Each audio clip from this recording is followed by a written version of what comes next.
But let's say a woman like Danny is comfortable with that in her relationship, or the guys, whatever she deals with. Is that wrong? Because you know how the N-word, we've taken it to make it our own, right? Which is still a problematic word, but same way, can't a woman or that couple take that word or that phrase and make it their own and say, you know what?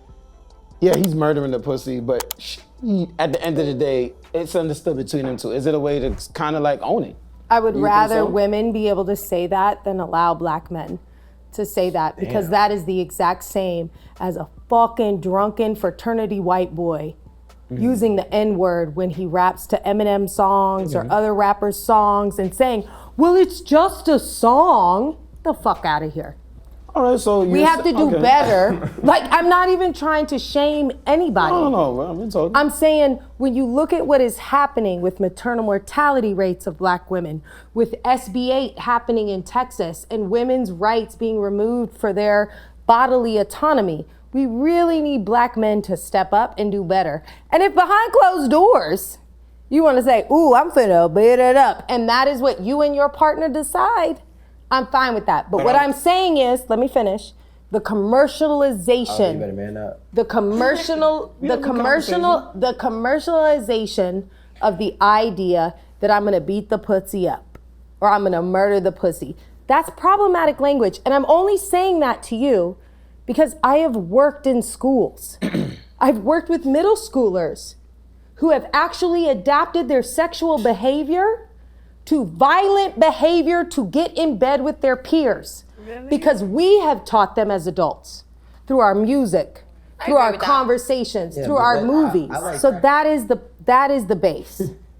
And from there, we can grow. That's it. That's all I'm saying. I feel so bad because I didn't know that. Cause I'd be like, choke me! I mean, honey, I like to get my back blown out too. And that's the other side of the narrative. I too enjoy being submissive in the bedroom, but that is between me and my partner. Yeah, but what about people who are extremely freaky, like into BDMS? What is that? What it's called? BDSM. You know, so like those people that are like whipping people and we don't use that language. We don't use that language. Abusing people. Like, we don't use that language. But they do because are you in BDSM? No, not me. But okay, so stop saying they do. I'm telling you. Yeah. I'm telling you. What language is that? Do you mean the whipping? You talking about using that word? So we may use violent language. We may choose to submit to power, but it is always pre-negotiated. It is always consensual. Oftentimes there are safe words. How many of you here have safe words for your partner? I never got that far. Me neither. I think it's like you said, it's about being meaning communicative. I don't have sex to the point where I need to say a safe word. Exactly. That's what I'm saying. If you're having, look, hold on. I'm not that kinky. No. Let me break it down. My partner's not hurting me like that. Where I'm like pineapple. Like no. Like, I'll give you a real example of why you would. I'll give you a real example of why you would need a safe word. Say you like to be choked. Yep. At some point, I like to be choked. If you're getting choked and you're enjoying it, but it's also getting a little too tight. Yep. It's also getting a little too tight. You need to be able to, because if you say stop, people be like, oh, okay, it's just a no, stop. It's one of those. Whereas you actually want him to stop or like just like come up 3 inches off my neck. I understand. So, What yeah, I'm saying is wait, that hold on, I let don't me have answer sex this. to that point. That's all I'm saying. Because I'm somebody that I do personally like that, and I've experienced that multiple times.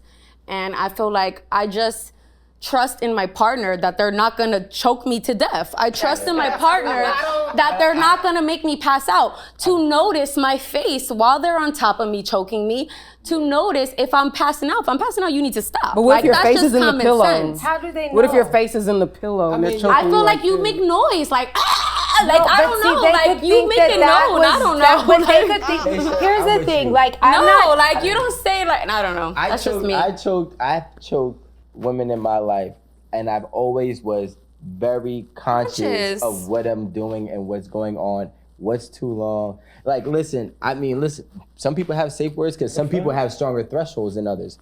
And if that's what turns you on, that's what turns you on. Me personally, the women that I've had sex with, I've never had that type of extreme where we felt it was necessary to bring in a safe word. if she said, yo, yeah, I like X, Y, and Z. Sorry for the clap. If she said, yes, I like X, Y, and Z, let's make pineapple the safe word. And I'm like, all right, cool. Then I'm gonna reciprocate and use pineapple as a safe word. But I'm gonna tell you, as somebody who has had a good life, we never had a safe word. You know what? Wait, Michelle, you are right. I want to share a story. You guys are right. I was too rough, and I didn't know it. And then she told me afterwards she would never have sex again with me because she was too rough. I was too rough, but she didn't make any signs. She just went along with it. And I replayed it, and I said, you didn't say nothing. She said, at that moment, it was almost like I wasn't, my body was here, but my mind wasn't. And I realized, like, yo, and she replayed it, she broke it down. She was like, I was in pain, you was too rough, and I just like,